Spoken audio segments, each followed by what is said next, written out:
예나 지금이나 이 과일하면 제일 먼저 이 사과를 떠올릴 정도로 이 사과는 우리와 매우 친숙한 과일이지요.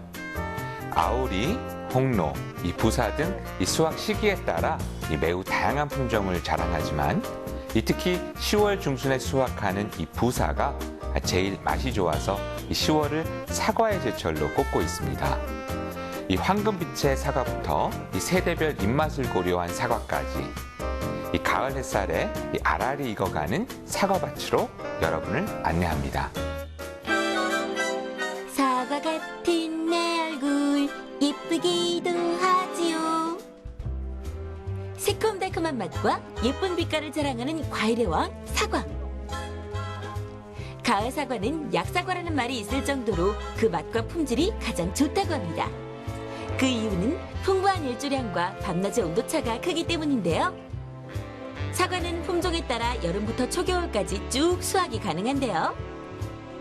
8월엔 선홍, 산사, 쓰가루, 9월엔 홍로, 홍금, 시나노 스위트, 10월엔 후지, 양광, 홍옥 등이 제철을 맞고 있습니다. 있는 시기에 따라서 크게 조생종, 중생종, 만생종으로 구분됩니다. 조생종은 흔히 여름사과라고 불리는 품종들로서 8월 상순부터 하순까지 수확되는 품종이 대부분인데요. 중생종 사과는 9월 상순부터 10월 중순까지 수확되는 사과들로 대부분이 추석에 출하되는 품종들로 추석 제수용이나 선물용으로 많이 이용되는 품종들입니다. 그리고 만생종 품종은 10월 하순부터 11월 달까지 수확되는 사과들로서 대부분이 이제 후지 위주의 품종들이 대부분입니다. 시중에서 가장 자주 접하고 있는 부사의 한 종류인 후지. 1939년 일본의 과수연구소에서 다른 두 종류의 사과를 교배한 품종입니다. 이때 탐스러운 사과에 입맛을 다시는 일인이 있었으니 박사님, 저 이거 하나만 먹어보면 안 돼요? 진짜 네? 너무 맛있어 보여서 그런데. 많은데 하나 드리죠, 뭐. 네. 감사합니다. 드셔보세요. 네, 알겠습니다. 정말 야무지게 드시네요. 군침 돌아.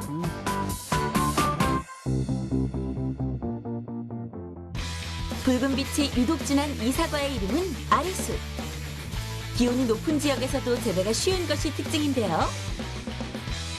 아리수는 지난 2010년 붉은색이 잘 드는 양광 품종과 맛이 우수한 천축 품종을 교배해 탄생한 신품종으로 3년여 동안의 시험을 거쳐 드디어 지난 9월 시중에 첫 선을 보이게 됐습니다.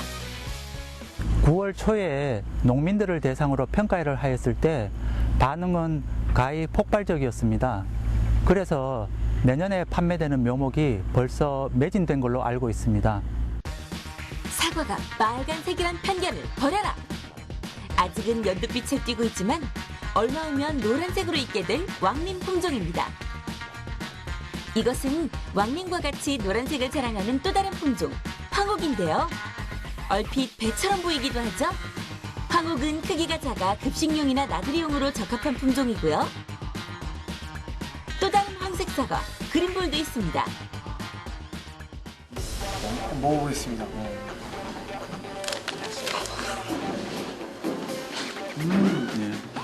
왕님 맛 어때요?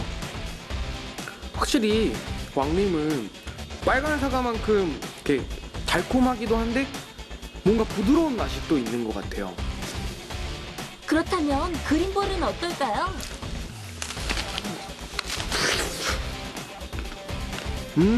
먹지만 말고 말을 해요, 말을. 그냥 달기보다는 새콤한 맛이 강하면서 진짜 맛있는 것 같아요.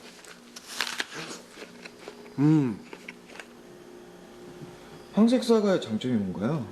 예, 황색 사과는 색깔 관리를 할 필요가 없다는 장점이 있습니다. 이게 사과가 온도가 높아지면 이 붉은색 색소가 잘 생성이 안 되는데 황색 사과는 그런 붉은색 색소가 생성될 필요가 없기 때문에 농가에서도 그런 색깔 관리를 하는데 노동력을 절감이 될 것 같습니다. 온대 북부성 과수 사과. 사과 재배지의 기후 특성을 보면 비가 적고 일조량이 많은 것이 특징인데요.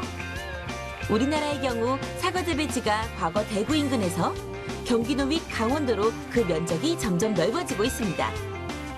이처럼 사과 재배지가 북상하는 이유는 시설 재배의 확대도 있지만 기후변화로 인해 착색 불량, 품질 저하 등에 따라 자연스럽게 재배 접지가 이동되는 것으로 보고 있습니다. 이곳 연구소에서는 기온 상승에 대비해 고온에서도 잘 적응할 수 있고 착색 관리가 필요 없는 품종을 연구 개발하고 있는데요. 아직 이름도 없는 사과들의 당도와 산도, 경도 등을 측정해 우수 품종을 선별하고 있습니다. 농촌진흥청 사과 시험장에서는 이런 기후변화에 대응을 해서 약 10여 년 전부터 연구를 활발히 수행을 하고 있습니다. 연구 분야는 육종 재배 환경 분야로 나눠지는데요. 먼저 육종 분야는 기후변화가 있으면서 사과가 색깔이 잘 안 들고 모양이 납작해지는 그런 문제점이 있기 때문에 이런 문제점을 보완한 품종 개발에 노력을 하고 있습니다. 그다음 재배 연구는 기존 품종들을 이런 기후변화 속에서도 안정적으로 고품질로 생산을 할 수 있도록 하는 방법을 연구를 하고 있고요. 마지막 환경 연구는 갈색여치 같은 전에 없었던 그런 병해충이 나타나고 있는데 이러한 것들을 효과적으로 대응할 수 있는 그런 방법을 연구를 하고 있습니다. 시험 농장에서도 유독 눈에 띄는 한 종류의 사과가 있었으니 체리처럼 귀여운 이 작은 열매도 바로 사과이고요. 천도복숭아 크기의 이 종류는 시험 단계에 있는 어린이용으로 개발된 사과로서 아직 이름이 지어지지 않았다고 하네요. 그리고 여기 또 하나. 사과 먹고 예뻐진 우리의 조연출 사과. 아이고 깜찍하기 그지없네요.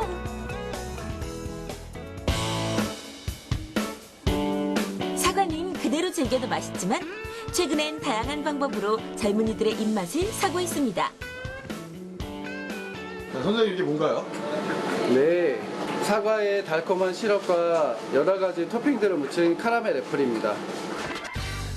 이름도 달콤한 캐러멜 애플. 만드는 과정을 따라가 보겠습니다. 사과를 깨끗이 씻어주고요.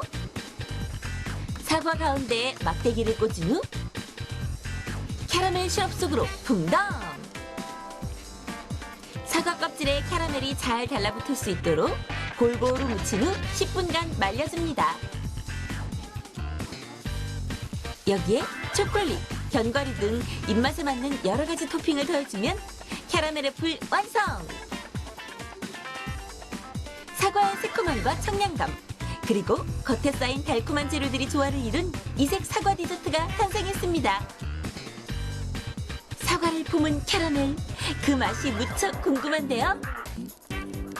먹기 좋게 쪼갠 사과 한 조각을 쏙! 새콤달콤한 맛은 기본, 아삭아삭 식감까지 더해지니 입안이 황홀해집니다. 사과랑 캐러멜이랑 이렇게 따로 노는 게 아니라 섞여서 새로운 맛을 만드는 그런 느낌이에요. 이번엔 한 끼 식사가 될 수 있는 애플타르트를 만들어 보겠습니다. 먼저 사과를 깍둑썰기로 준비해 주시고요. 설탕과 버터를 2대1로 넣고 진득해질 때까지 볶아줍니다. 사과를 넣고 약 20분간 졸이면 색깔이 점점 갈색으로 변하는데요. 마지막으로 계피가루와 견과류를 넣으면 토핑 완성! 밀가루 반죽을 구운 파이 위에 설탕물에 졸인 사과를 올리고요. 그 위에 얇게 점인 사과를 한 번 더 쫙 깔면 어머나! 한 송이 활짝 핀 장미꽃처럼 예쁜 모양이 되었죠? 이제 오븐에 넣고 30분만 기다려주세요. 맛과 영양을 겸비한 홈메이킹 애플타르트 완성! 보기보다 간단한 방법으로 가정에서 누구나 손쉽게 만들 수 있습니다. 가을에는 해가 줄어들고요. 또 그 수분도 좀 적어지고 그런 계절입니다. 그래서 가을에 특히 필요한 것이 이렇게 수분이 좀 있고 그다음에 혈액순환을 돕는 과일이 꼭 필요한데요. 그것이 바로 사과입니다. 사과는 달고 신맛이 있어서 소화를 돕고 또 속을 따뜻하게 하는 과일입니다. 또 사과산과 구연산이 있어서요. 피로 회복에도 아주 좋죠. 또 껍질 속에는 섬유질과 팩틴이 많아서 변비를 예방합니다. 쌀쌀해진 날씨, 환절기에 지친 몸과 마음을 회복시켜줄 따뜻한 사과차 한 잔 어떨까요? 사과와 설탕을 1대1 비율로 넣고 하루 동안 재우면 사과 농축액이 완성되는데요. 입맛에 맞게 사과 절임을 넣은 뒤 뜨거운 물을 부으면 맛도 좋고 건강에도 좋은 사과티를 즐길 수 있습니다. 상큼한 과일이 입안 한가득. 피부 미용과 피로 회복에 그만인 가을철 안성맞춤 디저트입니다. 향이 좋고 또 씹히는 게 아삭해서 먹는 내내 재밌고 몸이 건강해지는 느낌이 들어요. 가을 제철을 맞은 사과. 이제는 내 입맛에 맞는 사과 품종을 골라 먹어보는 건 어떨까요? 꿀맛 같은 사과와 함께 맛있는 가을을 느껴보세요. 시대에 따라 입맛이 변하고 야외 활동이 잦아지면서 사과의 품종 개발에도 활기를 띠고 있습니다. 배처럼 이 노란색의 사과 맛은 어떨지 매우 궁금해지는데요. 하루하루 쌀쌀해지는 날씨에 맛있는 사과 드시고 건강과 아름다움을 모두 챙겨보시기 바랍니다. 자, 날씨로 보는 새로운 눈, 날씨. 다음 주엔 더욱 알찬 날씨 이야기를 가지고 찾아오겠습니다. 고맙습니다.